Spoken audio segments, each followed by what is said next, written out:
Je suis né au Havre, au siècle dernier, en 1964.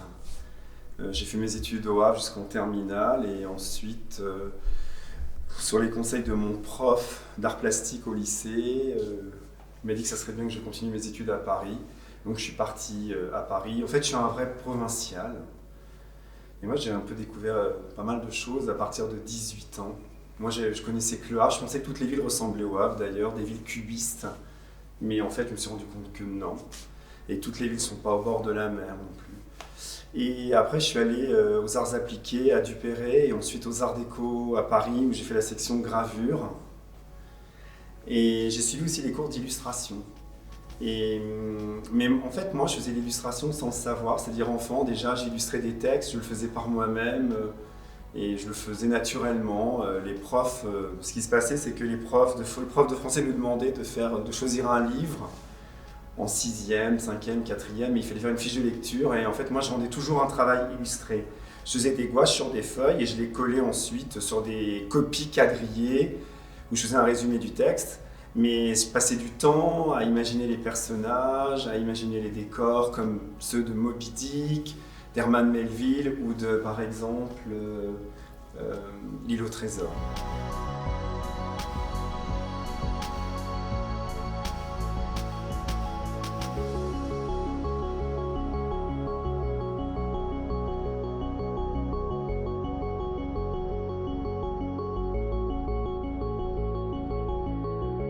Ah oui, en fait, multilinguisme, multiethnique, je dis aussi. C'est vrai que moi, j'ai fait pas mal d'albums avec Alain Serre aux éditions Rue du Monde, et c'est vraiment son engagement aussi. Je pense à un livre qu'on a fait qui s'appelle La famille totem, où en fait, j'ai peint des gens sur des planches en bois qui pouvaient être mes voisins. Alors à Paris, justement, dans mon quartier, c'est très multiethnique, hein. Mon voisin, il est peul, d'origine sénégalaise. Ma voisine du dessus, elle est tunisienne. Moi, j'ai toujours ma voisine verticale, mon voisin horizontal. Donc, en fait, dans mon quartier, déjà, il y a plein de nationalités. Dans l'école de mes enfants, il y avait encore plus de nationalités. Je crois qu'il y en avait au moins une centaine de nationalités. Il y avait aussi des enfants vietnamiens, japonais. Donc, en fait, j'ai commencé à peindre des gens de mon quartier sur des planches. Et Alain Serre, en voyant mes peintures, mes portraits, il a décidé d'écrire des textes. Et en plus des textes, justement, il ne voulait pas savoir que c'était mon voisin ou ma voisine. Il a écrit des textes librement. Et il a eu l'idée aussi de trouver l'écriture qui correspondait aussi à... Ça pouvait être un enfant inuit, ça pouvait être un enfant marocain. Et donc, c'est écrit en arabe, c'est écrit en inuit, et c'est écrit en anglais, voilà. Voilà, la culture, c'est surtout et avant tout la langue aussi.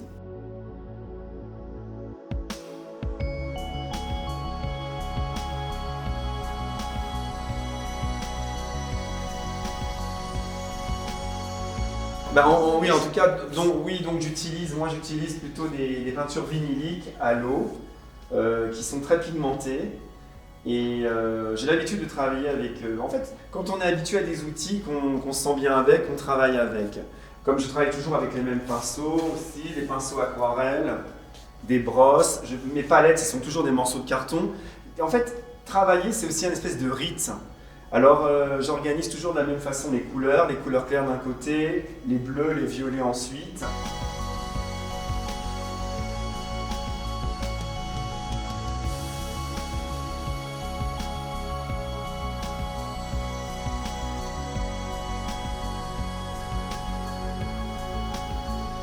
Donc là en fait c'est un mur qui mesure à peu près 4,50 m sur 2,50 m de haut, qui était peint en blanc.